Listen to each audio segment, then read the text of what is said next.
Sudah pada tahu tentang penyakit budaya? Penyakit budaya adalah sikap yang timbul dari seseorang yang dapat menimbulkan ketegangan sosial atau hilangnya budaya di daerah tersebut. Penyakit budaya ini sering kita jumpai di kehidupan bermasyarakat. Penyakit budaya adalah konflik negatif yang bisa berujung pada disintegrasi bangsa. Ada beberapa istilah pada penyakit budaya, antara lain 1. Etnosentrisme atau sikap etnosentris. Diartikan sebagai suatu kecenderungan yang melihat nilai atau norma kebudayaan sendiri sebagai sesuatu yang mutlak serta menggunakannya sebagai tolak ukur kebudayaan lain. Yang kedua ada stereotip, adalah pemberian sifat tertentu terhadap seseorang berdasarkan kategori yang bersifat subjektif.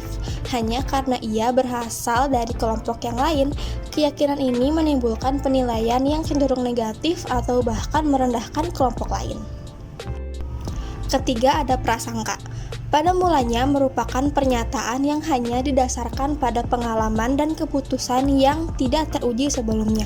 Prasangka mengarah pada pandangan yang emosional dan bersifat negatif terhadap orang atau sekelompok orang.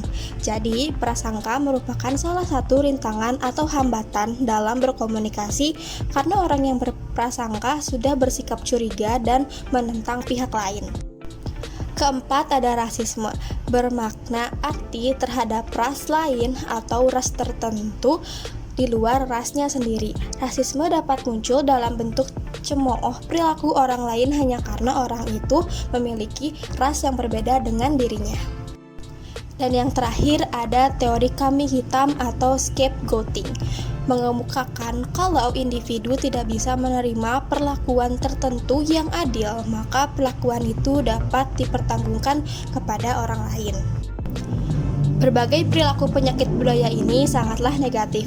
Banyak hal yang bisa terjadi karena penyakit budaya, memicu konflik, menghambat proses asimilasi atau peleburan kebudayaan, terjadinya diskriminasi terhadap suatu bidang, memunculkan aliran politik tertentu, bahkan bisa memicu disintegrasi bangsa.